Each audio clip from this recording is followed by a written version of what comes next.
ముంబై ఎయిర్పోర్ట్లో విమానం ఇంజిన్లో పడి ఇంజనీర్ మరణించడంపై డీజీసీఏ దర్యాప్తు చేస్తోంది. బాధితుడి కుటుంబానికి 5 లక్షల ఎక్స్గ్రేషియో, కుటుంబ సభ్యులకు ఉద్యోగం ఇస్తామని ఎయిర్ ఇండియా ప్రకటించింది. పైలట్ నిర్లక్ష్యం వల్లనే ఇంజనీర్ రవి మరణించాడని ప్రత్యక్ష సాక్షులు చెబుతున్నమాట.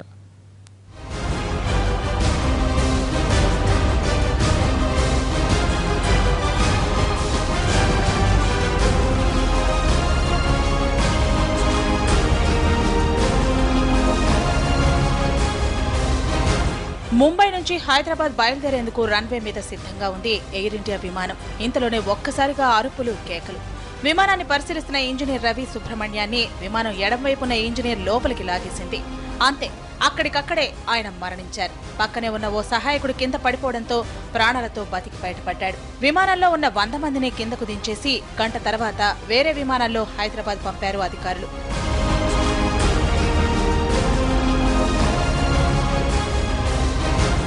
విమానం ఇంజన్లో చిక్కుకుని ఓ ఇంజనీర్ చనిపోయిన ఘటన సంచలనం రేపింది. ఈ వ్యవహారంపై విచారణకు ఆదేశించింది. ఈ ఘటనను దగ్గరగా చూసిన ఇండిగో ఇంజనీర్ ప్రదీప్ రావత్ దీనిపై సహచరులకు ఈమెయిల్ పంపారు. గ్రౌండ్ నుంచి ఎలాంటి సిగ్నల్ లేకుండానే పైలట్ విమానాన్ని నడిపేందుకు ప్రయత్నించారని, దీనివల్లే ఇంజనీర్ రవి సుబ్రహ్మణ్యం మరణించారని రావత్ చెబుతున్నారు.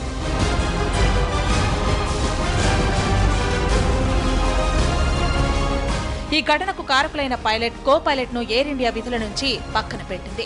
విచారణ పూర్తయ్యాక వీరికి బాధ్యతలు అప్పగిస్తామంటున్నారు అధికారులు.